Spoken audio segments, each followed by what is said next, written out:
ಶ್ರೀ ಗುರುಭ್ಯೋ ನಮಃ. ಹರಿ ಓಂ. ಪೂಜ್ಯಾಯ ರಾಘವೇಂದ್ರಾಯ ಸತ್ಯಧರ್ಮ ರಥಾಯ ಚ ಭಜತಾಂ ಕಲ್ಪವೃಕ್ಷಾಯ ನಮತಾಂ ಕಾಮಧೇನವೇ. ಸರ್ವೇಪಿ ಸುಖಿನಃ ಸಂತು ಸರ್ವೇ ಸಂತು ನಿರಾಮಯಾಃ ಸರ್ವೇ ಭದ್ರಾಣಿ ಪಶ್ಯಂತು ಸರ್ವೇ ಸುಗುಣಶಾಲಿನಃ. ಕಲಿಯುಗದ ಕಾಮಧೇನು ಕಲ್ಪವೃಕ್ಷ ಸದೃಶರಾದ ರಾಘವೇಂದ್ರ ಸ್ವಾಮಿಗಳವರ ಭಕ್ತರು ಜಾತ್ಯತೀತವಾಗಿ ದೇಶದ ಉದ್ದಗಲಕ್ಕೂ ವಿದೇಶಗಳಲ್ಲಿಯೂ ಕೂಡ ಅನೇಕ ಸ್ಥಳಗಳಲ್ಲಿ ಇದ್ದಾರೆ. ಹೇಗೆ ಒಂದು ಊರು ಅಂತಂದರೆ ಆಂಜನೇಯ ದೇವಸ್ಥಾನದ ಇಲ್ಲದೆ ಇರುವಂಥ ಊರು ಇಲ್ಲವೋ, ರುದ್ರದೇವರ ದೇವಸ್ಥಾನವೂ ಇಲ್ಲದೇ ಇರುವಂತಹ ಊರಿಲ್ಲವೋ, ಅದರಂತೆ ರಾಯರ ಭಕ್ತರು ಇಲ್ಲದೇ ಇರುವಂತಹ ಊರು ಇಲ್ಲ ಅಂತ ಹೇಳಿದರೂ ಕೂಡ ಅತಿಶಯೋಕ್ತಿ ಆಗೋದಿಲ್ಲ.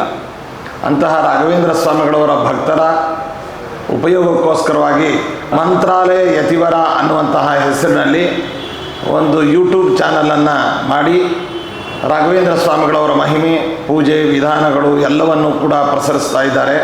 ಇದರ ಮುಖ್ಯಸ್ಥರಾದಂತಹ ನಮ್ಮವರೇ ಆದ ಮಸೂದನ್ ಅವರು ಬಹಳ ಪರಿಶ್ರಮಪಟ್ಟು ಇದನ್ನು ಸೆರೆ ಹಿಡಿದು ಪ್ರಸಾರ ಮಾಡ್ತಾ ಇದ್ದಾರೆ. ಅವರಿಗೆ ನಾವು ತುಂಬ ಮನಸ್ಸಿನಿಂದ ಆಶೀರ್ವಾದವನ್ನು ಮಾಡ್ತಾ ಇದ್ದೇವೆ. ಮಂತ್ರಾಲಯ ಯತಿವರ ಈ ಹೆಸರು ಕೇಳಿದ ಕೂಡಲೇ ರೋಮಾಂಚನ ಆಗುತ್ತೆ. ಯಾಕೆಂದರೆ ಮಂತ್ರಾಲಯ ಅನ್ನೋ ಪದದಲ್ಲೇ ಆ ಶಕ್ತಿ ಇದೆ. ನಮ್ಮ ಮಧುಸೂದನ್ ಅವರು ನಡೆಸ್ಕೊಡುವಂಥ ಮಂತ್ರಾಲಯ ಯತಿವರ ಯೂಟ್ಯೂಬ್ ಚಾನಲ್ನ ನೀವೆಲ್ಲ ನೋಡೋ ಹಾಗೆ ನಾನು ನೋಡ್ತೀನಿ. ಅವರು ಹೇಳುವ ರಾಯರ ಮಹಿಮೆಯ ಕಥೆಗಳಿರ್ಬೋದು, ರಾಯರ ಪೂಜಾ ವಿಧಾನಗಳಿರ್ಬೋದು, ಇವೆಲ್ಲವನ್ನು ಕೇಳ್ತಾ ಇದ್ದರೆ ತಕ್ಷಣ ನಾನು ರಾಯರ ದರ್ಶನ ಮಾಡೋಕ್ಕೆ ಮಂತ್ರಾಲಯಕ್ಕೆ ಹೋಗ್ಬಿಡ್ಬೇಕು ಅನಿಸುತ್ತೆ. ನೋಡಿ, ನೀವು ಯಾರಾದರೂ ಈ ಮಂತ್ರಾಲಯ ಯತಿವರ ಈ ಚಾನೆಲ್ನ ಸಬ್ಸ್ಕ್ರೈಬ್ ಮಾಡಿದರೆ ಈ ಕೂಡಲೇ ಸಬ್ಸ್ಕ್ರೈಬ್ ಮಾಡ್ಕೊಳ್ಳಿ, ರಾಯರ ಅನುಗ್ರಹಕ್ಕೆ ಪಾತ್ರರಾಗಿ ಅಂತ ಕೇಳ್ಕೊತೀನಿ. ಎಲ್ಲರಿಗೂ ನಮಸ್ಕಾರ. ಮಂತ್ರಾಲಯ ಯತಿವರ ಯೂಟ್ಯೂಬ್ ಚಾನಲ್ಗೆ ನಿಮಗೆಲ್ಲ ಪ್ರೀತಿಯ ಸ್ವಾಗತ. ನಾನು ಆಯುರ್ವೇದ ಮತ್ತು ಸಸ್ಯೌಷಧ ತಜ್ಞ ಮಧುಸೂದನ್. ನಿಮಗೆಲ್ಲ ತಿಳಿದಿರುವ ಹಾಗೆ ನಾನು ವಾಸ ಇರೋದು ಬೆಂಗಳೂರಿನಲ್ಲಿ. ಹಾಗೆಯೇ ಪ್ರತಿನಿತ್ಯ ನನಗೆ ಸಾಕ್ಷಾತ್ ರಾಯರ ದರ್ಶನ ಆಗೋದು ಬೆಂಗಳೂರಿನ ಚಿಕ್ಕಪೇಟೆಯಲ್ಲಿರುವಂತಹ ಶ್ರೀ ನಂಜನಗೂಡು ರಾಯರ ಮಠದಲ್ಲಿ. ಈ ಮಠದ ವಿಶೇಷ ಏನು ಅಂತ ಅಂದರೆ, ಇದು ಬೆಂಗಳೂರಿನ ಪ್ರಪ್ರಥಮ ರಾಯರ ಮಠ. ಹಾಗೆಯೇ ಇಲ್ಲಿ ರಾಯರು ಭಕ್ತರ ಜೊತೆಗೆ ಮಾತನಾಡ್ತಾರೆ. ಅದು ಈ ಸ್ಥಳದಲ್ಲಿ ನಡೆಯುವಂತಹ ಪವಾಡ. ಸರ್, ರಾಯರು ಭಕ್ತರ ಜೊತೆಗೆ ಹೇಗೆ ಮಾತಾಡ್ತಾರೆ ಸರ್ ಅಂತ ನೀವು ಕೇಳೋದಾದರೆ, ನೀವು ಬೆಂಗಳೂರಿನ ಚಿಕ್ಕಪೇಟೆಯಲ್ಲಿರುವಂತಹ ಈ ನಂಜನಗೂಡು ರಾಯರ ಮಠಕ್ಕೆ ಬರಬೇಕು. ಇಲ್ಲಿ ಸೇವೆಯನ್ನು ಮಾಡ್ತಾ ಇರಬೇಕು. ಸೇವೆಯ ಫಲ ಸಿಕ್ಕಾಗ ರಾಯರು ಹೇಗೆ ನಿಮ್ಮ ಜೊತೆ ಮಾತಾಡ್ತಾರೆ ಅನ್ನುವಂತಹ ಅನುಭವ ಆಗ ಮಾತ್ರ ನಿಮಗೆ ಆಗೋದಕ್ಕೆ ಸಾಧ್ಯ. ನೋಡಿ, ಕೆಲವು ದಿನಗಳ ಹಿಂದೆ ನಡೆದಂಥ ಘಟನೆ ಇದು. ಅವತ್ತು ಗುರುವಾರ ನಾನು ಈ ಬೆಂಗಳೂರಿನ ಚಿಕ್ಕಪೇಟೆಯಲ್ಲಿರುವಂತಹ ಶ್ರೀ ನಂಜನಗೂಡು ರಾಯರ ಮಠಕ್ಕೆ ಹೋಗಿದ್ದೆ. ಮಧ್ಯಾಹ್ನ 12:30 ಸಮಯ. ಈ ಸಮಯದಲ್ಲಿ ಅಲ್ಲಿ ರಾಯರಿಗೆ ಮಹಾಮಂಗಳಾರತಿಯನ್ನು ಮಾಡ್ತಾರೆ. ಸರಿ, ಮಹಾಮಂಗಳಾರತಿಯನ್ನು ನೋಡೋದಕ್ಕೆ ಅಂತ ಮಠದ ಆವರಣದಲ್ಲಿ ನೂರಾರು ಜನ ಭಕ್ತರು ನಿಂತಿದ್ರು. ನಾನು ರಾಯರ ಬೃಂದಾವನದ ಮುಂಭಾಗ ನಿಂತು ಕೈಗಳನ್ನು ಜೋಡಿಸಿ ರಾಯರ ಬೃಂದಾವನವನ್ನೇ ನೋಡ್ತಾ ಇದ್ದೆ. ಇನ್ನೇನು ಮಹಾಮಂಗಳಾರತಿ ಆರಂಭ ಆಗಿ 4 ಅಥವಾ 5 ಸೆಕೆಂಡ್ ಆಗಿರಬೇಕು ಅಷ್ಟೇ. ನನ್ನ ಕಣ್ಣುಗಳಿಗೆ ರಾಯರ ಬೃಂದಾವನ ಕಾಣಿಸ್ತಾ ಇಲ್ಲ. ಸಾಕ್ಷಾತ್ ರಾಯರೇ ದರ್ಶನ ಕೊಡ್ತಾ ಇದ್ದಾರೆ. ನನಗೆ ರೋಮಾಂಚನ ಆಗೋಯ್ತು. ನೋಡಿ, ಹೊರಭಾಗದಲ್ಲಿ ನೂರಾರು ಜನ ರಾಯರ ಭಕ್ತರಿದ್ದಾರೆ, ಅವ್ರು ಕಾಣಿಸ್ತಾ ಇಲ್ಲ ನನಗೆ. ಘಂಟಾನಾದದ ಶಬ್ದ ಆಗ್ತಾ ಇದೆ, ಅದು ಕೇಳಿಸ್ತಾ ಇಲ್ಲ ಕಿವಿಗೆ. ಗರ್ಭಗುಡಿಯ ಒಳಗೆ ಆಚಾರ್ಯರು ಮಹಾಮಂಗಳಾರತಿ ಮಾಡ್ತಾ ಇದ್ದಾರೆ, ಅದು ಕೂಡ ಕಾಣಿಸ್ತಾ ಇಲ್ಲ. ಆದರೆ ರಾಯರ ಬೃಂದಾವನದಲ್ಲಿ ಸಾಕ್ಷಾತ್ ರಾಯರು ನನಗೆ ದರ್ಶನ ಕೊಡ್ತಾ ಇದ್ದಾರೆ. ಎಂಥ ಸೌಭಾಗ್ಯ! ನನಗೆ ರೋಮಾಂಚನ ಆಗೋಯ್ತು. ರಾಯರು ದರ್ಶನ ಕೊಡುವಾಗ ನನಗೆ ಹೇಳಿದ್ದೇನು ಅಂತಂದರೆ, ಮಗು, ಈ ಬೃಂದಾವನದ ಮೇಲೆ ಲಕ್ಷ್ಮೀ ಸಮೇತ ಭೂವರಹ ಸ್ವಾಮಿಯ ವಿಗ್ರಹವನ್ನು ಇಟ್ಟು ಅಭಿಷೇಕ ಮಾಡಬೇಕಿದೆ. ಆದ್ದರಿಂದ ನೀನು ಸುಂದರವಾಗಿರುವಂತಹ ಶ್ರೀ ಲಕ್ಷ್ಮೀ ಸಮೇತ ಭೂವರಹ ಸ್ವಾಮಿಯ ವಿಗ್ರಹವನ್ನು ಮಾಡಿಸಿ ತರಬೇಕು ಅಂತ ನನಗೆ ಹೇಳಿದ್ರು. ನಾನು ರಾಯರನ್ನ ಕೇಳಿದೆ, ಭೂವರಹ ಸ್ವಾಮಿಯ ವಿಗ್ರಹವನ್ನು ಮಾಡಿಸಿ ತರ್ತೀನಿ, ಆದರೆ ಅದು ಹೇಗಿರಬೇಕು ಅನ್ನೋದು ನನಗೆ ಗೊತ್ತಿಲ್ವಲ್ಲ, ನಾನು ಹೇಗೆ ಮಾಡಿಸಬೇಕು ಅಂತ ರಾಯರನ್ನ ಕೇಳಿದೆ. ರಾಯರು ಅವಾಗ ಭೂವರಹ ಸ್ವಾಮಿ ಹೇಗಿರಬೇಕು, ಲಕ್ಷ್ಮಿ ಹೇಗಿರಬೇಕು, ವಿಗ್ರಹ ಹೇಗಿರಬೇಕು, ಜೊತೆಗೆ ಈ ವಿಗ್ರಹವನ್ನು ಎಲ್ಲಿ ಮಾಡಿಸಬೇಕು ಅನ್ನೋದನ್ನು ಕೂಡ ನನಗೆ ಹೇಳಿದ್ರು. ರಾಯರ ಇಚ್ಛೆಯಂತೆ ಲಕ್ಷ್ಮೀ ಸಮೇತ ಭೂವರಹ ಸ್ವಾಮಿಯ ವಿಗ್ರಹವನ್ನು ಒಬ್ಬ ಅದ್ಭುತ ಶಿಲ್ಪಿಯಿಂದ ಮಾಡಿಸಿ ತೆಗೆದುಕೊಂಡು ಬಂದೆ. ಆ ಅದ್ಭುತವಾದಂತಹ ಭೂವರಹ ಸ್ವಾಮಿಯ ವಿಗ್ರಹ ಹೇಗಿದೆ ಅನ್ನೋದನ್ನ ಮೊದಲು ನಿಮಗೆ ತೋರಿಸ್ತೀನಿ, ನೋಡೋರಂತೆ ಬನ್ನಿ. ರಾಯರ ಇಚ್ಛೆಯಂತೆ ನಾನು ಮಾಡಿಸಿ ತಂದಿರುವಂತಹ ಲಕ್ಷ್ಮೀ ಸಮೇತ ಭೂವರಹ ಸ್ವಾಮಿಯ ವಿಗ್ರಹ ಇದು. ಈ ವಿಗ್ರಹವನ್ನ ಶಿಲ್ಪಿ ಎಷ್ಟು ಅದ್ಭುತವಾಗಿ ಮಾಡಿಕೊಟ್ಟಿದ್ದಾರೆ ಅಂತಂದ್ರೆ, ರಾಯರು ನನಗೆ ಹೇಗೆ ಇರಬೇಕು ಅಂತ ಹೇಳಿದ್ರು ಅದಕ್ಕಿಂತ ಚೆನ್ನಾಗಿ ಈ ವಿಗ್ರಹವನ್ನ ಆ ಶಿಲ್ಪಿ ಮಾಡಿಕೊಟ್ಟಿದ್ದಾರೆ. ಈ ವಿಗ್ರಹದ ವಿಶೇಷ ಏನು ಅಂತಂದ್ರೆ, ಭೂವರಹ ಸ್ವಾಮಿ ತನ್ನ ಎಡಕಾಲನ್ನ ಶೇಷದೇವರ ಮೇಲೆ ಅಂದ್ರೆ ನಾಗದೇವರ ಮೇಲೆ ಇಟ್ಟಿದ್ದಾರೆ. ಹಾಗೇನೆ ಕೈಗಳಲ್ಲಿ ಲಕ್ಷ್ಮಿಯನ್ನ ಹಿಡಿದುಕೊಂಡಿದ್ದಾರೆ. ಅದು ಈ ಭೂವರಹ ಸ್ವಾಮಿಯ ವಿಶೇಷ. ನಾನೀಗ ಈ ಭೂವರಹ ಸ್ವಾಮಿಯ ವಿಗ್ರಹವನ್ನ ಮಂತ್ರಾಲಯಕ್ಕೆ ತೆಗೆದುಕೊಂಡು ಹೋಗಬೇಕು. ಹಾಗೇನೆ ಮಂತ್ರಾಲಯದಲ್ಲಿ ಶ್ರೀ ಸುಬುಧೇಂದ್ರ ತೀರ್ಥ ಶ್ರೀಪಾದಂಗಳವರಿಂದ ಈ ಸ್ವಾಮಿಗೆ ಅಭಿಷೇಕವನ್ನ ಮಾಡಿಸ್ಬೇಕು, ಮಹಾಮಂಗಳಾರತಿಯನ್ನ ಮಾಡಿಸ್ಬೇಕು, ಪೂಜೆಯನ್ನ ಮಾಡಿಸ್ಬೇಕು. ಅದರ ಜೊತೆಗೆ ಈ ಸ್ವಾಮಿಯ ವಿಗ್ರಹವನ್ನ ಮಂತ್ರಾಲಯದಲ್ಲಿರುವಂತಹ ನನ್ನ ಆರಾಧ್ಯ ಪ್ರಭು ಮಂತ್ರಾಲಯದ ರಾಘವೇಂದ್ರ ಸ್ವಾಮಿಗಳ ಬೃಂದಾವನದ ಮೇಲೆ ಇದನ್ನ ಇಟ್ಟು ಅಲ್ಲಿ ಸ್ವಾಮಿಗೆ ಮಹಾಮಂಗಳಾರತಿಯನ್ನ ಮಾಡಿಸಿ ಮತ್ತೆ ಈ ವಿಗ್ರಹವನ್ನ ತೆಗೆದುಕೊಂಡು ಬೆಂಗಳೂರಿನ ಚಿಕ್ಕಪೇಟೆಯಲ್ಲಿರುವಂತಹ ಶ್ರೀ ನಂಜನಗೂಡು ರಾಯರ ಮಠಕ್ಕೆ ಸ್ವಾಮಿಯನ್ನ ಕೊಡಬೇಕಿದೆ.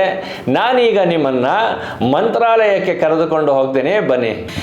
ದೀಂ ದೂಂ ಧನ ತದೀಂ ಧನ ಉದನಿ ತದನಿ ತನ ದಿರ್ತಾನನ ಉದನಿ ತದನಿ ತನ ದಿರ್ತಾನನ ತನ ದದಿಯನ ತಾ ದೀಂ ದೂಂ ಧನ ತದೀಂ ಧನ ದೀಂ ದೂಂ ಧನ ತದೀಂ ಧನ ದೀಂ ದೂಂ ಧನ ತನ ದೀಂ ಧನ ತದೀಂ ಧನ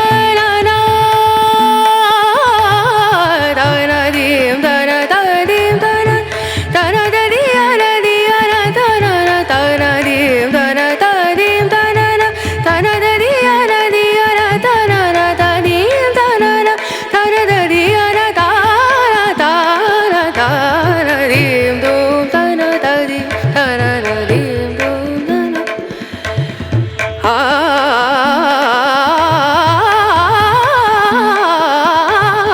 ದೀಂ ದೂಂ ಧನ ತದೀಂ ಧನ ದೀಂ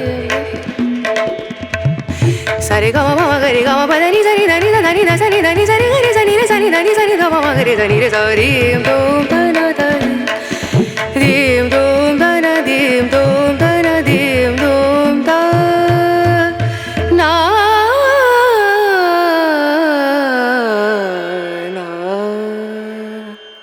ರಾಯರ ಇಚ್ಛೆಯಂತೆ ಭೂವರಹ ಸ್ವಾಮಿಯ ಬೆಳ್ಳಿಯ ವಿಗ್ರಹವನ್ನು ನಾನು ಇವತ್ತು ಮಂತ್ರಾಲಯಕ್ಕೆ ತೆಗೆದುಕೊಂಡು ಬಂದಿದ್ದೀನಿ.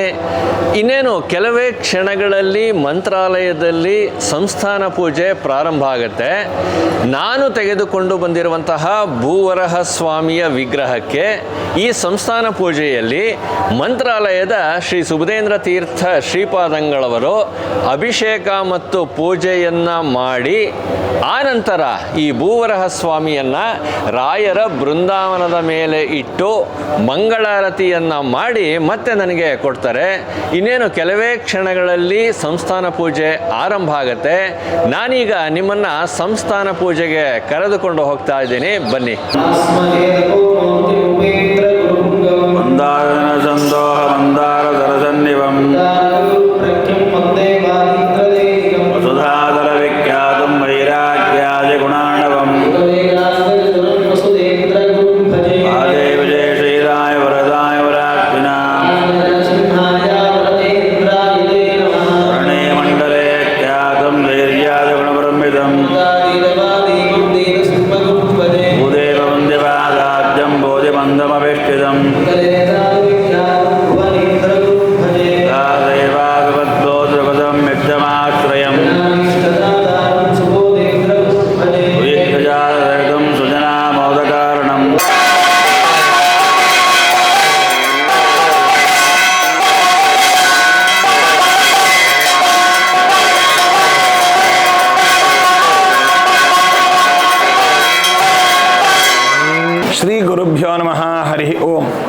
ಪೂಜ್ಯಾಯ ರಾಘವೇಂದ್ರಾಯ ಸತ್ಯಧರ್ಮ ರಥಾಯ ಚ ಭಜತಾಂ ಕಲ್ಪವೃಕ್ಷಾಯ ರಮತಾಂ ಕಾಮಧೇನವೇ.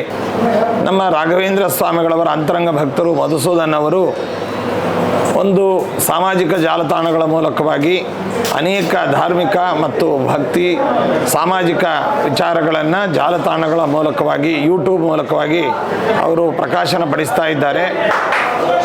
ಅವರಿಗೂ ಅದೇ ರೀತಿಯಾಗಿ ಆ ಜಾಲತಾಣದ ವೀಕ್ಷಕರಿಗೂ ರಾಘವೇಂದ್ರ ಸ್ವಾಮಿಗಳವರ ಅನುಗ್ರಹ ಮತ್ತು ಆಶೀರ್ವಾದವನ್ನು ಈ ಮೂಲಕವಾಗಿ ರವಾನಿಸುತ್ತಾ, ರಾಘವೇಂದ್ರ ಸ್ವಾಮಿಗಳವರ ಪ್ರೇರಣೆಯಂತೆ ಲಕ್ಷ್ಮೀ ಸಹಿತ ಭೂವರಾಹ ಅತ್ಯಂತ ಸುಂದರವಾದಂತಹ ರಜತ ಮೂರ್ತಿಯನ್ನು ಮಾಡಿಸಿ ನಮ್ಮ ಕೈಯಲ್ಲಿ ಪೂಜೆಯನ್ನು ಮಾಡಿಸಿ ನಮ್ಮ ಶಾಖಾ ಪ್ರಾಚೀನ ಮಠವಾದಂತಹ ಬೆಂಗಳೂರಿನ ಚಿಕ್ಕಪೇಟೆಯ ರಾಘವೇಂದ್ರ ಸ್ವಾಮಿಗಳವರ ಮಠಕ್ಕೆ ಅದನ್ನು ನೀಡ್ತಾ ಇದ್ದಾರೆ.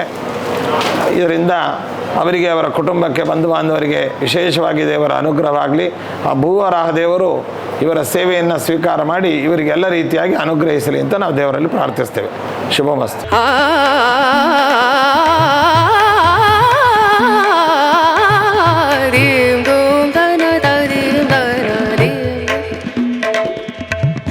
ಸರಿ ಗಮ ಮಮ ಗರಿ ಗಮ ಪದನಿ ಸರಿ ಧನಿ ಧನಿ ಧ ಸರಿ ಧನಿ ಸರಿ ಗರಿ ಸನಿ ರೆ ಸನಿ ಧನಿ ಸರಿ ಧ ಮಮ ಗರಿ ಧನಿ ರೆ ಸರಿ ದೋಂ ಧನ ಧನಿ ದೀಂ ದೋಂ ಧನ ದೀಂ ದೋಂ ಧನ ದೀಂ ದೋಂ ಧ ನಾ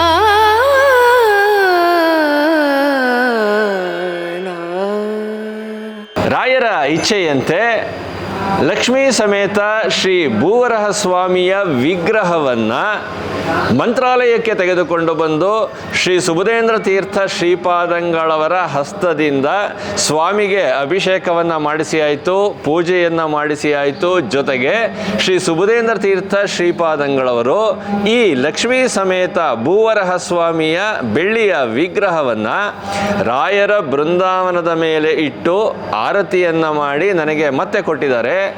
ಈಗ ಲಕ್ಷ್ಮೀ ಸಮೇತ ಈ ಭೂವರಹ ಸ್ವಾಮಿಯ ವಿಗ್ರಹವನ್ನು ನಾನು ಮಂತ್ರಾಲಯದಿಂದ ಬೆಂಗಳೂರಿಗೆ ತೆಗೆದುಕೊಂಡು ಬಂದು ಬೆಂಗಳೂರಿನ ಚಿಕ್ಕಪೇಟೆಯಲ್ಲಿರುವಂತಹ ಶ್ರೀ ನಂಜನಗೂಡು ರಾಯರ ಮಠಕ್ಕೆ ಕೊಡಬೇಕು.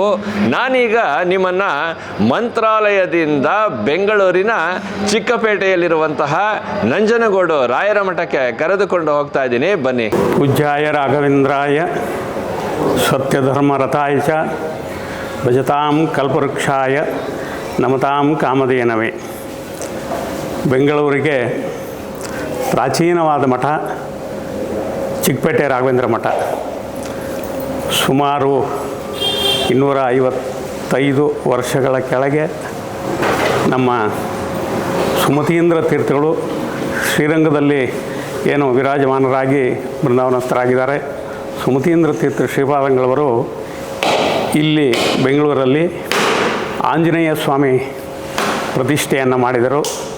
ತದನಂತರದಲ್ಲಿ ಪೂನಾದಲ್ಲಿ ವಿರಾಜಮಾನರಾಗಿರ್ತಕ್ಕಂಥ ನಮ್ಮ ವರದೇಂದ್ರ ತೀರ್ಥರು, ರಾಘವೇಂದ್ರ ಸ್ವಾಮಿಗಳವರಿಂದ 7ನೇವರಾಗಿರ್ತಕ್ಕಂಥ ವರದೇಂದ್ರ ತೀರ್ಥರು ಬೆಂಗಳೂರಿಗೆ ದಯಮಾಡಿಸಿದಾಗ ಭಕ್ತರ ಅಪೇಕ್ಷೆಯಂತೆ ಇಲ್ಲಿ ಒಂದು ರಾಯರ ಮಠವನ್ನು ಪ್ರತಿಷ್ಠಾಪನೆ ಮಾಡಬೇಕು ಅಂತ ಜ್ಞಾಪಿಸಿದಾಗ ಅವರು ಮಂತ್ರಾಲಯದಲ್ಲಿ ಏನು ಈಗ ಬೃಂದಾವನ ಇದೆ ಅದರಲ್ಲಿ ಉಳಿದಿರತಕ್ಕಂಥ ಶಿಲೆ, ಸಣ್ಣದೊಂದು ಶಿಲೆ ಇತ್ತಲ್ಲಿ, ಅದನ್ನೇ ತೆಗೆದುಕೊಂಡು ಬಂದು ನಮ್ಮ ಚಿಕ್ಕಪೇಟೆ ರಾಯರ ಮಠದಲ್ಲಿ ಆಂಜನೇಯನೇನು ಪ್ರತಿಷ್ಠೆ ಮಾಡಿದರು ಗುರುಗಳು, ಅದರಂತೆ ಇವರು ರಾಯರನ್ನ ಇಲ್ಲಿ ಪ್ರತಿಷ್ಠೆ ಮಾಡಿ ಅತ್ಯಂತ ಚೆನ್ನಾಗಿ ಇದಾಗಿದೆ. ಇವಾಗ ನೀವು ನೋಡ್ತಾ ಇದ್ದೀರಾ ಬೃಂದಾವನ ಸಣ್ಣದು, ಮೂರ್ತಿ ಚಿಕ್ಕದು, ಅದು ಒಡಮೂಡಿದೆ. ನಮ್ಮ ಮಧುಸೂದನ್ ಅವರು ರಾಯರ ಮಠಕ್ಕೆ ಬಂದು ಸುಮ್ಮನೆ ಪ್ರಾರ್ಥನೆ ಮಾಡ್ತಾಯಿದ್ರು, ಏನು ಮಾಡಬೇಕು, ಏನೋ ಒಂದು ಕಾಣಿಕೆ ಸಲ್ಲಿಸಬೇಕು ಹಾಗೆ ಅಂತ. ಇಲ್ಲಿ ಬಂದು ಪ್ರಾರ್ಥನೆ ಮಾಡಿದಾಗ ವರಾದೇವರನ್ನು ಕೊಡಿ ಹಾಗೆ ಅಂತ ಕೇಳ್ತಾನೆ. ಇದರ ಒಟ್ಟು ಮುಜೂರಿ ಎಲ್ಲ ಸೇರಿ ಇದ್ರದ್ದು 1 ಲಕ್ಷ ರೂಪಾಯಿ. ಇದಕ್ಕೆ ಭಗವಂತ ಪ್ರೇರಣೆ ಮಾಡಿ ಅವರಿಗೆ ಇದನ್ನು ಪ್ರಾಚೀನವಾದ ಚಿಕ್ಕಪೇಟೆ ರಾಯರ ಮಠದಲ್ಲೇ ಇದು ಇರಬೇಕು ಅಂತ ಅವ್ರಿಗೆ ಸಂಕಲ್ಪ. ನಮ್ಮ ಶ್ರೀಪಾದಂಗಳವರೆಗೂ ಅದೇ ಇದು, ಅದನ್ನು ಇಲ್ಲೇ ತೊಗೊಂಡೋಗಿ ಕೊಡಬೇಕು ಅಂತ. ಅದರಿಂದ ಇದು ಇವತ್ತಿನ ದಿವಸ ಗುರುವಾರ 2026 ಹೊಸ ವರ್ಷ. ಸೊ ಇವತ್ತು ಧನುರ್ಮಾಸದಲ್ಲಿ ಇದು ಇವತ್ತು ಪೂಜೆಗೊಳ್ತಾ ಇದೆ. ಸೊ ಎಲ್ರಿಗೂ ಅನುಗ್ರಹ ಆಗಲಿ ಅಂತೇಳಿ ನಾವು ಪ್ರಾರ್ಥನೆ ಮಾಡ್ತೀವಿ. ಉಗ್ರೋ ಜಗ್ನೆ ವೀರ್ಯಾಯ ಸ್ವಧಾವಾಂಚಕ್ರಿರಭೋ ನರ್ಯೋ ಯತ್ಕಾರಿಷ್ಯನ್ ಜಗ್ಭಿರ್ಯುವಾ ನೃಷದಮವೋಭಿಸ್ತ್ರಾದಾನ ಇಂದ್ರ ಏನಾಸ ಮಹಶ್ಚೇತ ಹಂತಾ ವೃತ್ರಮಿಂದ್ರಶೋಷೋ ವಾನಃ ಪ್ರಾವೇನ್ನು ವೀರಾಜಾರಿತಾರ ಭೂತೆ ಕರ್ತಾ ಸುದಾಸೆ ಅಹವಾ ಓಲೋಕಂದಾತಾ ವಸುಮೋಹರಾದಾಶುಷೇ ಭೂತ ಯುದ್ಧೋ ಆನರ್ವಾಖಾ ಜಗೃತ್ ಸಮಧ್ವಾ ಶೋರಃ ಸತ್ರಾಷಾಟ್ ಜನುಷೇ ಮಷಾಢಃ ವ್ಯಾಸ ಇಂದ್ರ ಪ್ರಧಾನಾ ಸ್ವೋಜಾ ಅಧಾ ವಿಶ್ವಂ ಶತ್ರೋ ಯಂತಂ ಜಘಾನ ಉಭಯ ಚೇದಿಂದರೋ ಜಾಸೇ ಮಹಿತ್ವಾ ಪಪ್ರಾಥದ ವೇಷೇಭಿಸ್ತು ವಿಶ್ಮಃ ನಿವದ್ರವಿಂದೋ ಹರೇವಾನ್ ವಿಮಿಚ್ಛನ್ ಸಮಂಧಾ ಸಮದೇ ಶುಭಾ ಓವೋಚ.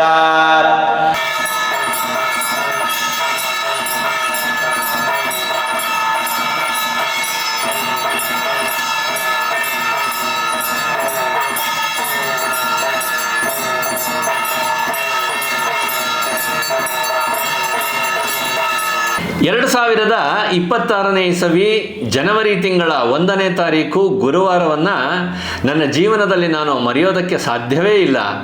ಯಾಕೆ ಅಂತಂದರೆ ರಾಯರ ಇಚ್ಛೆಯಂತೆ ಶ್ರೀ ಲಕ್ಷ್ಮೀ ಸಮೇತ ಭೂವರಹ ಸ್ವಾಮಿಯ ಬೆಳ್ಳಿಯ ವಿಗ್ರಹವನ್ನು 2026ನೇ ಇಸವಿ ಜನವರಿ ತಿಂಗಳ 1ನೇ ತಾರೀಕು ಗುರುವಾರವೇ ನಾನು ಬೆಂಗಳೂರಿನ ಚಿಕ್ಕಪೇಟೆಯಲ್ಲಿರುವಂತಹ ಶ್ರೀ ನಂಜನಗೂಡು ರಾಯರ ಮಠಕ್ಕೆ ಕೊಡಬೇಕು ಅನ್ನೋದು ರಾಯರ ಇಚ್ಛೆಯಾಗಿತ್ತು.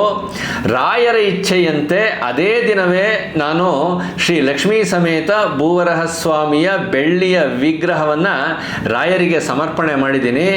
ಇವತ್ತಿಂದ ಪ್ರತಿನಿತ್ಯ ಈ ಲಕ್ಷ್ಮೀ ಸಮೇತ ಭೂವರಹ ಸ್ವಾಮಿಯ ಬೆಳ್ಳಿಯ ವಿಗ್ರಹಕ್ಕೆ ರಾಯರ ಬೃಂದಾವನದ ಮೇಲೆ ಇಟ್ಟು ಅದಕ್ಕೆ ಪ್ರತಿನಿತ್ಯ ಪಂಚಾಮೃತಾಭಿಷೇಕ ಆಗುತ್ತೆ. ಆ ಪುಣ್ಯ ನನಗೆ ಜನ್ಮ ಜನ್ಮಾಂತರದವರೆಗೂ ಕಾಪಾಡುತ್ತೆ ಅಂತ ಹೇಳ್ತಾ ಇದೇ ದಿನ ನಾನು ಈ ಭೂವರಹ ಸ್ವಾಮಿಯ ಬೆಳ್ಳಿಯ ವಿಗ್ರಹವನ್ನು ಮಾಡಿಸಿಕೊಟ್ಟ ನೆನಪಿನಲ್ಲಿ ಸ್ವಾಮಿಯ ಫೋಟೋವನ್ನು ಪ್ರಿಂಟ್ ಮಾಡಿಸಿ ಒಂದಷ್ಟು ನನ್ನ ಆತ್ಮೀಯರಿಗೂ ಕೂಡ ಅದನ್ನು ಹಂಚಿದ್ದೀನಿ. ಅವರ ಮನೆಯಲ್ಲೂ ಭಗವಂತ ನೆನೆಸಲಿ ಅನ್ನೋದು ನನ್ನ ಆಸೆ. ಇವತ್ತಿನ ಸಂಚಿಕೆ ಏನನ್ನಿಸ್ತು ಅನ್ನೋದನ್ನು ಕಮೆಂಟ್ ಬಾಕ್ಸ್ನಲ್ಲಿ ತಿಳಿಸೋದನ್ನು ಮಾತ್ರ ಮರಿಬೇಡಿ. ಮುಂದಿನ ಸಂಚಿಕೆಯಲ್ಲಿ ಮತ್ತೆ ಭೇಟಿಯಾಗೋಣ. ಅಲ್ಲಿವರೆಗೂ ಎಲ್ರಿಗೂ ನಮಸ್ಕಾರ. ಸರಿ ಗಮ ಮಮ ಗರಿ ಗಮ ಪದನಿ ಸರಿ ಧನಿ ಧನಿ ಧ ಸರಿ ಧನಿ ಸರಿ ಗರಿ ಸನಿ ರೆ ಸನಿ ಧನಿ ಸರಿ ಗಮ ಮಗರಿ ಧನಿ ರೆ ಸರಿ